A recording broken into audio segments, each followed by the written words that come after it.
Hello everybody, Andy here again. Well, this is one of those topics I've been thinking about and meaning to talk about for some time now. Ever since I bought this, my new digital SLR camera, which I got around the sort of New Year time, just around that Christmas time anyway. Sort of a little present to myself, and had a bit of a windfall from the tax man. Not one of those things that happens very often. But photography is one of those things that I've always enjoyed taking photographs, and people may have seen photographs of mine, especially if you follow me on Twitter, if you know me on Facebook, and also if you follow me on Flickr, which I know a few people out there do. And I actually put a link to my page down there because I've started using that a lot more recently, partly because of that new camera. Photography is one of those things that I used to enjoy years ago, especially in the sort of early to mid 80s, and I used to have an Olympus OM10 SLR camera in those days with film, and when I did a fair bit of travelling, I took quite a few photos. And slides as well. I remember going to Egypt and taking loads of slides, and I've actually started having to scan all those type of things now and put them, you know, up online, or just for my own sort of personal benefit.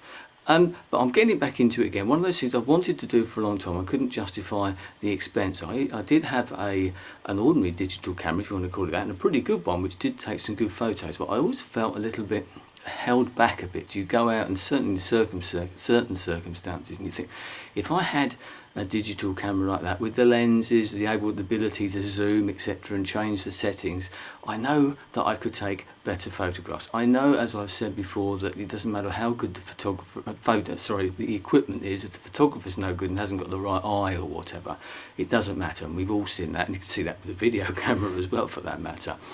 Anyone can point and turn it on, but it's what happens after that in the editing process or whatever. It's the content that's the main thing, not the actual equipment that you film it on, you know.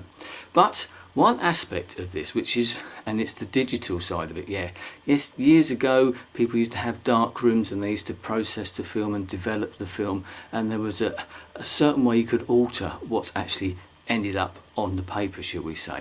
Nowadays, of course, with the advent of digital cameras and digital technology, computers, etc., you've got dedicated applications, shall we say, Photoshop being a very good example, and that's just one I know out of many. Yeah, there are other ones available, type of thing.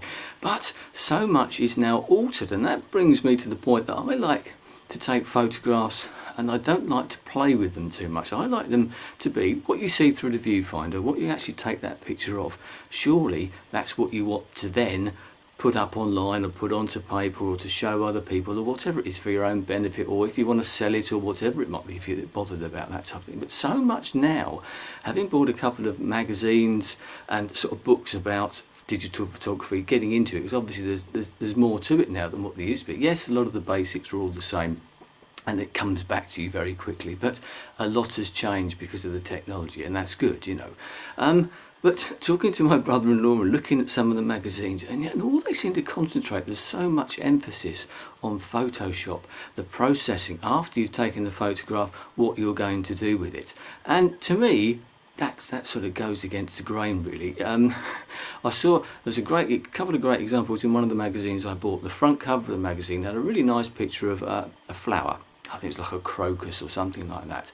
Lovely colours, lovely looking flower, and then they told you inside how the photograph had been taken and how it had been processed. And when you saw it, it was against the background. It was actually taken out in the open air in a normal flower bed, and then it had been changed, the colour had been changed, the background had been changed, it had been altered in this sort of way and that sort of way. And I thought, that isn't what that photograph was all about originally. It's been played with, it's been tampered with, it's been changed. It isn't what you originally saw.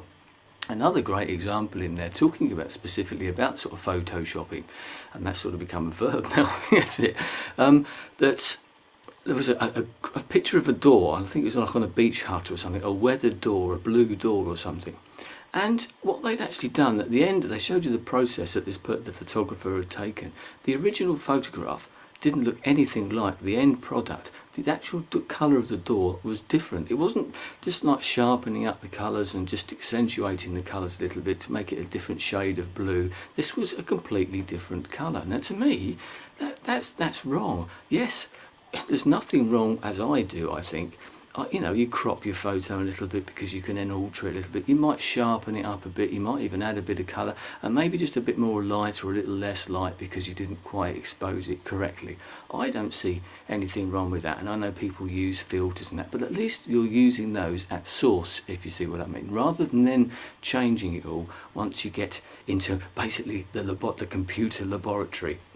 If that's what you want to do, then to me, that's not photography, and I know other people feel the same way as me. I'd rather sort of get back to basics. What you see is what you get type of thing. Instead of all this trickery, we see it on, you know, we're always hearing about these things on magazine covers and people being airbrushed and blemishes taken out and all this type of thing, and even pounds taken off of waistlines and thighs and things like that. And we hear other things about people being put into photographs or edited out of photographs in the press and that.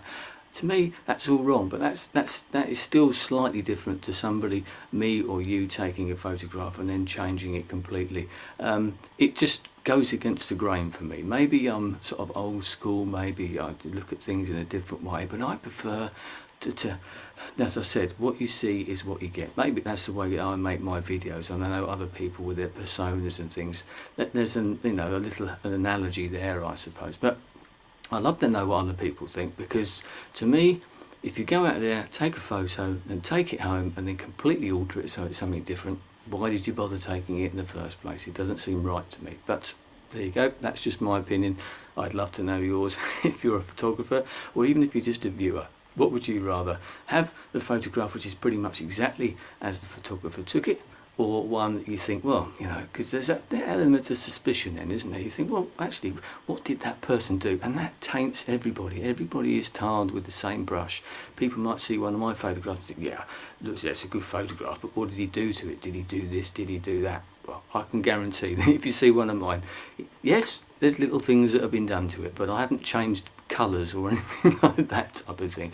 It's just fairly basic stuff. I'm not interested in Photoshop, and it does annoy me that so many magazines and publications, etc., concentrate on that so much. But there you go. As I said, that's a personal opinion. Anyway, thanks for your time. That's the end of the rant. I'll speak to you again soon. Goodbye.